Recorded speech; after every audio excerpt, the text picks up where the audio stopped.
Victory Front, presented by the United States government, brings you Second Husband.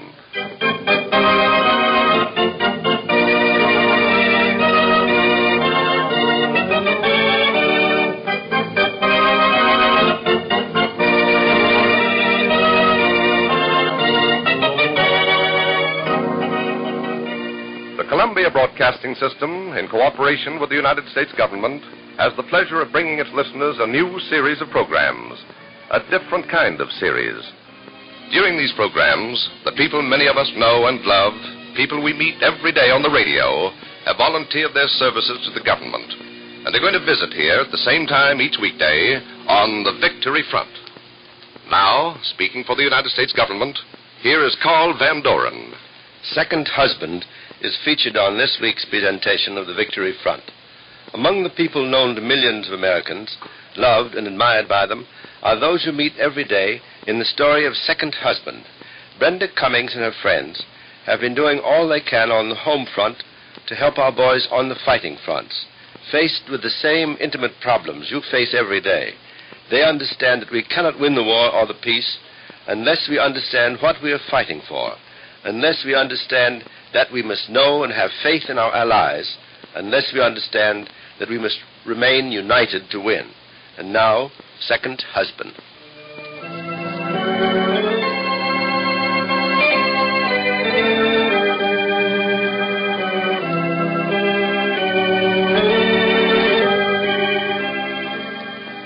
Second Husband. We bring you now the story of beautiful Brenda Cummings, who was a young widow with 2 children living in Montana until she married wealthy, distinguished Grant Cummings and went to New York, where their son was born, where Grant lost his fortune, and where Brenda became a famous actress.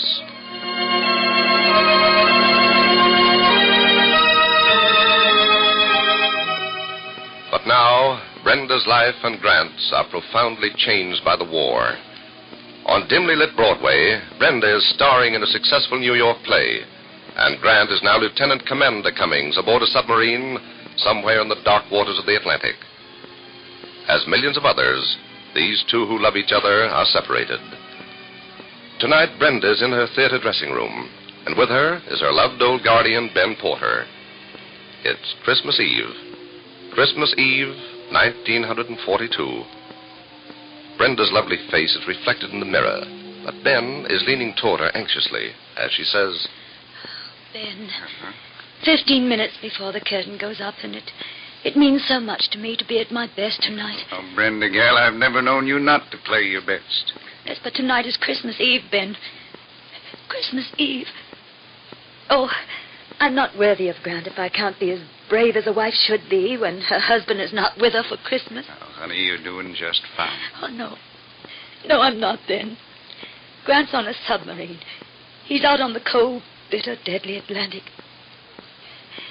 Oh, but I gather courage, Ben, in knowing that other women, too, all over the world are separated from the men they love tonight. And I've got to go through with tonight and tomorrow, Christmas Day, with the sort of faith and courage I imagine an English woman would show, or a Russian woman. And I know that we Americans can equal any of them. You bet we can, honey gal. Say, we Americans have got plenty of what it takes. We built this country the hard way. Now, don't forget that. No, I'm not forgetting it, Ben. I'm not. Yes. Mrs. Cummings, some flowers for you. Oh, thank you, Jerry. It's all right, I'll get them. All right, thank you, Ben, will you? They arrived just this second. Oh, well, that's fine, and thanks Oh. for bringing them, Jerry. Say, now, would you look at the size of this box, Brenda gal? Now, who in the world could have sent such a thrilling-looking box? I wonder. Open it. Oh, Ben, look at these flowers. Yeah. All of my favorites. Oh, such beautiful things. And there's your card. Yes, Ben. Oh, look here. Look here. They're from Grant, Ben. From Grant? Yes. Oh, can you believe it? He ordered them days ago before he was sent out and arranged to have them delivered tonight.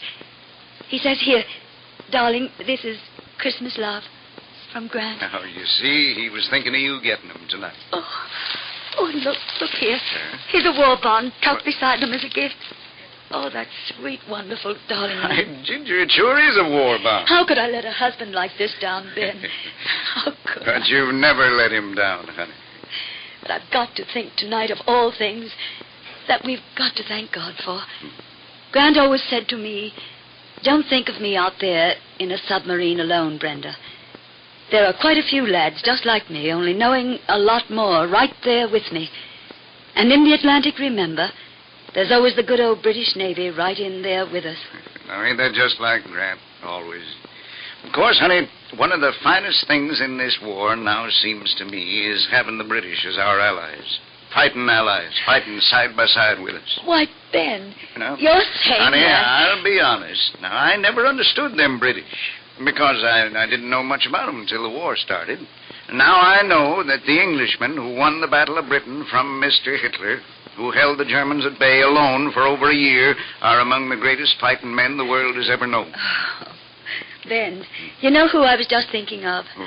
Of Raymond Rogers. Remember him? Yes, sure. He was the first and best leading man I ever had. He was English, and you loved him. Well, I'll tell you, Brenda, I take my hat off to the British. They're soldiers, and as great an ally as any country ever had. All we got to be sure of in this country of ours is that we all understand these things about the British, the truth, and not let Hitler plant seeds of dissension and misunderstanding, for he's always up to his game of divide and conquer. And that's what he'd like to do with us in Britain, and Russia, and China. Yes, sir, he'd like to see the United Nations slit wide apart. Yes, and that's what he'll never see, Ben. No. Never, because we understand his methods only too well. And... Oh, goodness. These flowers from Grant. I wish he knew how happy they've made me. Brenda, may I come in? Oh, yes, hello there, Carol. Please do come in. Oh, how are you, Mr. Porter? Hello. My, what dream flowers. Aren't they lovely? Grant ordered them to be sent tonight before he left. Oh, then you are the lucky one. I feel about as much of a glamorous actress tonight as an old stick. Oh, poor darling. What do you mean by that? Have I a fiancé whose family teased him on money bags, or haven't I? Oh, Carol, what a way to talk about Deke.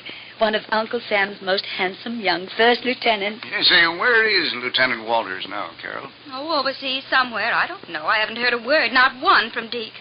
I haven't gotten a Christmas present. Oh, not even flowers. Well, now, Carol, possibly... Now, don't he's... defend him, Brenda. He's always lavished me with exciting things, and I'm furious. As far as I'm concerned, you can tie Christmas up in a neat little package and send it back to Santa Claus. Oh, now, really, Carol, you I must... mean it, all this Christmas spirit. What does it mean? Where does it get you? It's a lot of sentimental twaddle, and I don't believe in it. Deke could have written at least. He could have sent me something. This is her dressing room. Thank you. Who's Mrs. that? Cummings, Major Rogers is here to see you. What? Major Rogers? Rogers? Brenda. Oh, why, Raymond, it's you. Brenda, it's splendid to see you. Why, this can't be true. What do you know? Hello, Raymond, of all people. Well, by Jove. Ben Porter and Carol Oh, Hahn. Raymond, you. you just don't know how grand it is to see you. Ben and I were just speaking of you. We thought that you were, well, halfway round the world with the RAF. And I have been. I was. I'll only be in New York a short time, but I had to stop by and see you, Brenda. It wouldn't seem like New York if I hadn't. Oh, you're just as devastating as ever, Raymond. Oh, A Carol. uniform does something to a man. Well, how's your life, Carol? Are you married? No, I'm engaged, but my affection is at a low ebb at the moment. Christmas is getting me down. You see, she hasn't heard from her lieutenant yet.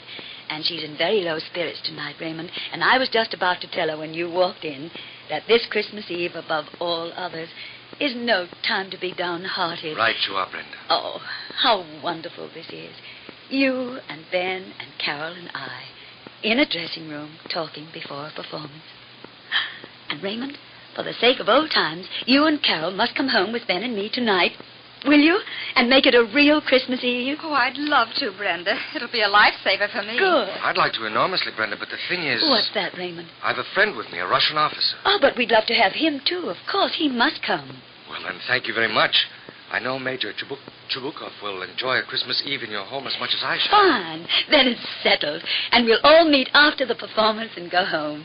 Why, it'll be a sort of symbol for us all to be together on Christmas Eve. Britain, America, Russia, all together in a little white house in Connecticut, welcoming in Christmas, the day of peace on earth, goodwill toward men. First act, please. Yes, Places. yes, all right. I'm being called for the first act. First act, Mrs. Cummings, and places at once. A little late. Yes, I'm ready. I'm coming. Oh, there's so much I want to talk to you about, Raymond. Well, we'll have time later. Good luck for tonight, Brenda. Thank you, Raymond. And, Raymond, dear, I must hear all about your family. Your wife, Eileen, and your darling little son, Robin. But I haven't got any more time to talk now. Goodbye for now, What is it, Raymond? What's the matter, son? What's the matter? My wife. My baby. Well, what's wrong, son? What? I simply can't tell you, Ben. I simply can't.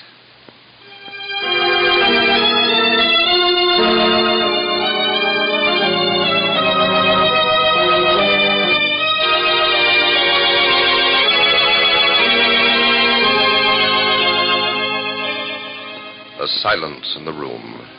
A silence heavy with unspoken words. Ben has turned away from the dark pain in Raymond's eyes. But Ben feels that somehow his question has been answered. Listen tomorrow. You won't want to miss the emotional scene in the little white house in Connecticut in the next chapter of Second Husband.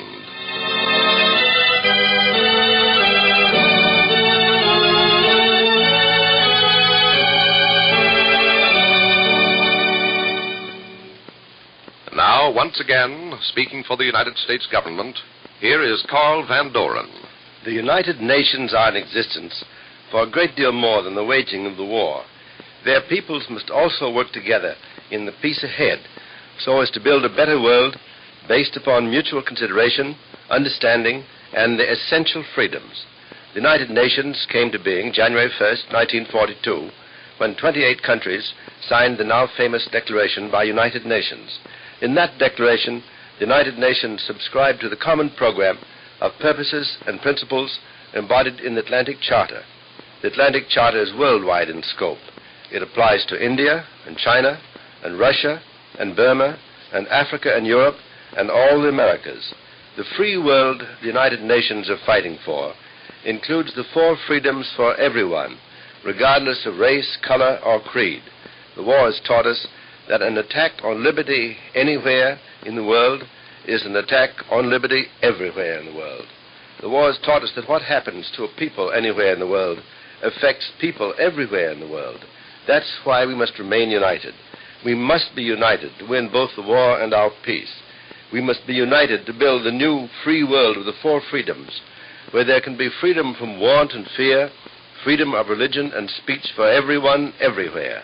Alone, no nation can guarantee the benefits of the principles outlined in the Atlantic Charter. Together, the United Nations can guarantee the fruits of victory to all countries and to all peoples.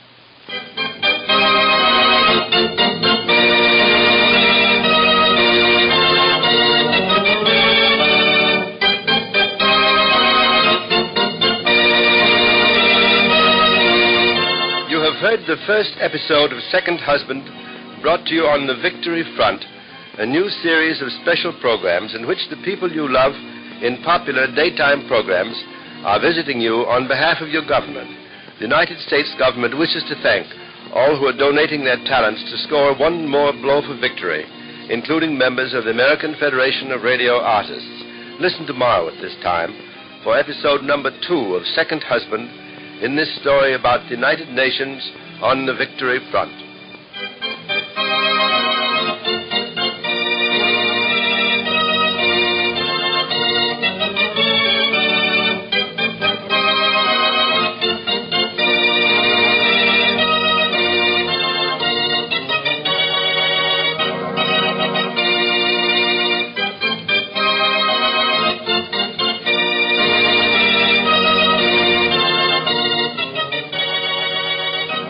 This is the Columbia Broadcasting System.